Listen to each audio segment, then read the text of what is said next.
As I record this video, we've just begun what is known as Holy Week. This is the week leading up to Easter Sunday. And so during Holy Week, those of us who are Christians recall the events leading up to Jesus' death by crucifixion and his resurrection. And so Holy Week includes 5 days of special significance. First of all, Palm Sunday, which in this case was yesterday, since I'm recording on a Monday. Then we have Maundy, Thursday, Good Friday, Holy Saturday, and Easter Sunday. So the first day in Holy Week is Palm Sunday, which commemorates Jesus' humble entry on a donkey into Jerusalem to observe Passover. And so according to the Gospel account, he was greeted by crowds of people who spread their cloaks and laid palm leaves in his path and proclaimed him the Son of David. You can read about this in Matthew chapter 21. They were shouting, Hosanna, and that means save now.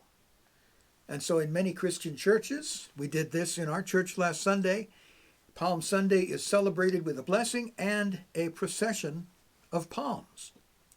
Now, Maundy, Thursday, marks Jesus' institution at the Last Supper of the Lord's Supper, or communion. And after that, it became a central element of Christian worship. We celebrate the Lord's Supper in our church every Sunday. I took this from the Britannica website. The story of the institution of the Eucharist, or the Lord's Supper, by Jesus on the night before his crucifixion is reported in the Synoptic Gospels, the Synoptic Gospels being Matthew, Mark, and Luke, also recorded in the first letter of Paul to the Corinthians in chapter 11. So according to the Gospel accounts, Jesus established the practice at the Last Supper, which was a traditional Passover meal. He blessed the bread, and then he broke it and said, "This is my body, which is for you." And he shared the bread with his disciples. And then he shared a cup of wine with his disciples and told them, "This is the blood of my covenant, which is poured out for many." And according to what we read in the Gospel of Luke, Jesus called on his followers to repeat the ceremony in his memory. And the letters of the Apostle Paul and in the Acts of the Apostles in the New Testament, we see very clearly that early Christians believed that they were to continue the celebration as an anticipation in this life of the joys of the banquet that was to come in the kingdom of God. In Roman Catholicism, Maundy, Thursday is accompanied by the Pope washing the feet of 12 humble or poor persons in imitation of Jesus washing the feet of his 12 disciples at the Last Supper. And now we move on to Good Friday. Good Friday commemorates Jesus' suffering and death on the cross, and it is traditionally a day of sorrow, penance, and fasting. Holy Saturday is also called the Easter Vigil. That marks the traditional end of Lent, which, as you know, begins right at Ash Wednesday.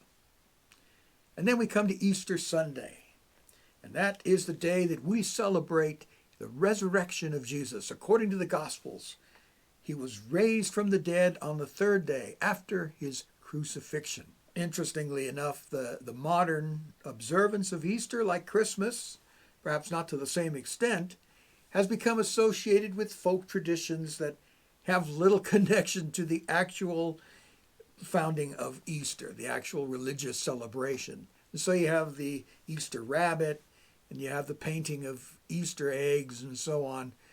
These are things that have literally nothing to do with the real reason for Easter Sunday, and that is celebrating the resurrection of Jesus Christ. Now, obviously, there is a vast musical repertoire associated with this Holy Week, the week just before Easter.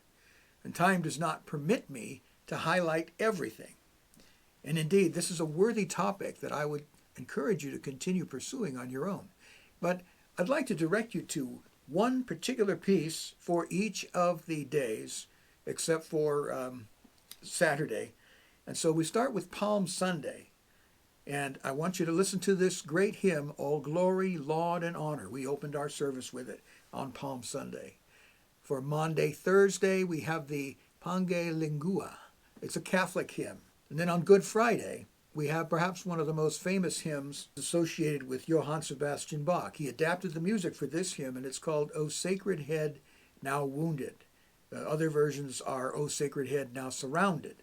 And then Easter Sunday, I would say, I don't really doubt this, that the most famous hymn associated with Easter Sunday is Christ the Lord is Risen Today. And so I'm going to leave links to these pieces. There's obviously many, many more, and you only have to do a quick YouTube search to find them. And I hope that will help you gain a deeper appreciation and understanding of why this is such an important week for Christians all around the world. Thanks for watching.